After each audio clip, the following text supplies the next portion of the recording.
Welcome back to the Malaysia Money Matters show. It's the 24th of June, 2025, and we're here for another deep dive. That's right. We'll be sifting through the latest financial and economic news, both here in Malaysia and internationally.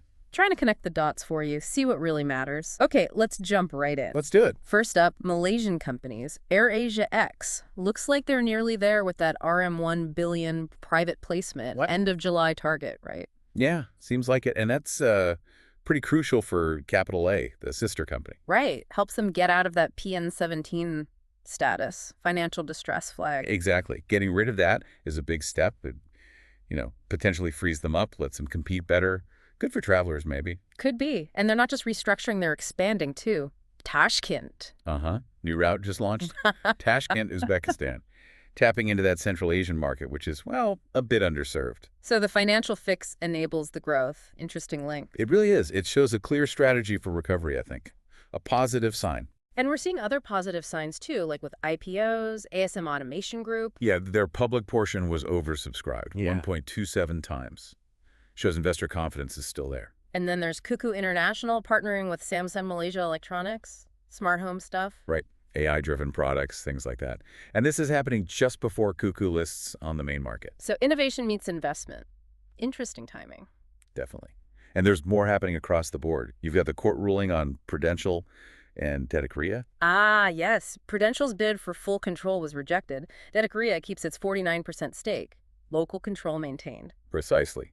Then in energy, Enray Group bagged a RM136.56 million contract storage tanker solution. And Hypewatt Holdings is buying assets in Terengganu, expanding waste management and oil services. Correct. RM9.5 million deal.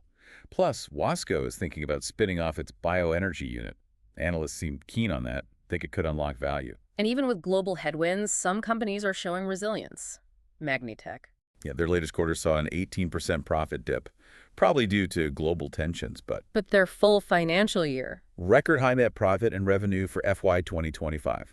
So, underlying strength there. And my news holdings seems confident about hitting 700 outlets by October. Boosted by new openings, better sales. So yeah, lots of different moves, companies adapting, finding ways to grow.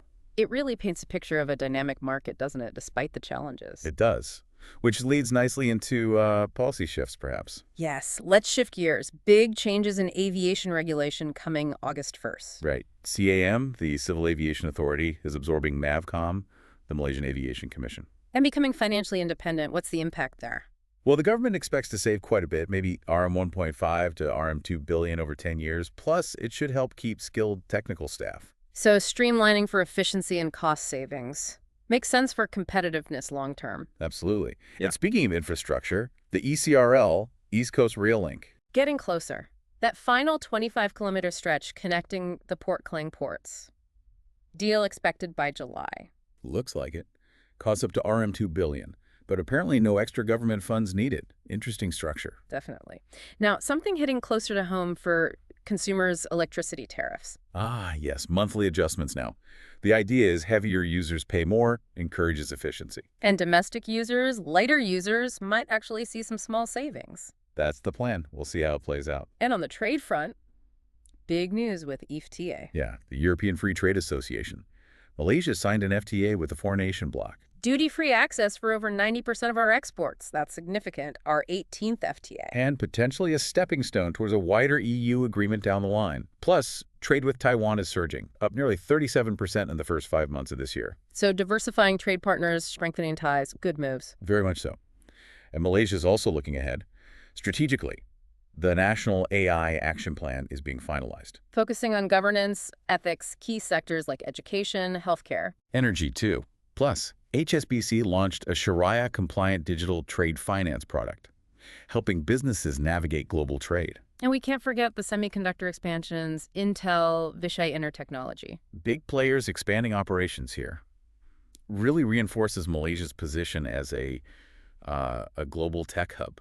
Vital for future growth, better jobs. Okay, let's zoom out. The global picture. Things are tense, particularly in the Middle East. Yes, those U.S. airstrikes on Iran escalated tensions significantly, pushed oil prices up. Brent crude hit a 5-month high, and worries about the Strait of Hormuz. Concerns are real. If flows get disrupted, some analysts see Brent spiking briefly, maybe even to US $110 a barrel. Wow. And that feeds directly into costs here, right? Even though we're an oil exporter. Absolutely. Global prices affect everyone. Higher energy costs are a risk. And this geopolitical tension hits markets too. Asian stocks, currencies, including the ringgit. Generally dipped. Yeah, the ringgit slipped a bit.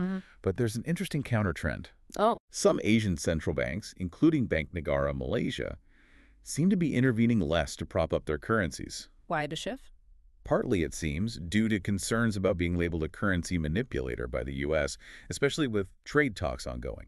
So letting currencies like the ringgit potentially strengthen a bit more naturally. That could be the effect, yeah. It's a complex balance. Geopolitics, trade, currency policy, all intertwined. Indeed. And we also need to look at China. Property crisis still ongoing. Very much so. Beijing's now requiring state-owned developers, the big ones, to avoid defaulting on public debt, trying to contain the fallout. But the underlying issue, land sales revenue. Plunged to a decade low in May.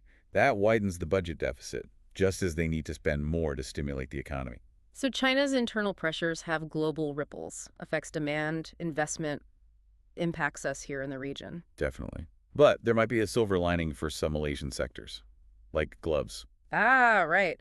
The EU excluding Chinese firms from some medical device tenders? Exactly. That could potentially redirect some of that demand towards Malaysian glove manufacturers, a possible boost for them. So challenges, but also potential opportunities opening up. That's often the case in global trade shifts. Well, we've certainly covered a lot today. Corporate strategies, policy changes here, major global events. And it's all interconnected, isn't it? Understanding these links helps anticipate what might be next. Absolutely. So as you think about all this, maybe consider, how do these dynamics from oil prices linked to the Strait of Hormuz to new trade deals like EFTA, how might they reshape the opportunities and challenges for you and for Malaysia? A lot to mull over. For more insights like these and to stay updated, please do subscribe to the Malaysia Money Matters podcast. We'll be back soon with another deep dive. Hey there, thanks for tuning in. If you would like a deeper dive into all the investment opportunities from today's news, subscribe to my newsletter at moneymatters.substack.com. I will be sharing a deeper analysis of the key investment opportunities from today's news, including what makes these opportunities stand out and how they fit into the broader market trends. By subscribing to the Malaysia Money Matters newsletter, you will also get exclusive insights on my watch list and portfolio and fundamental reports on Malaysian listed companies.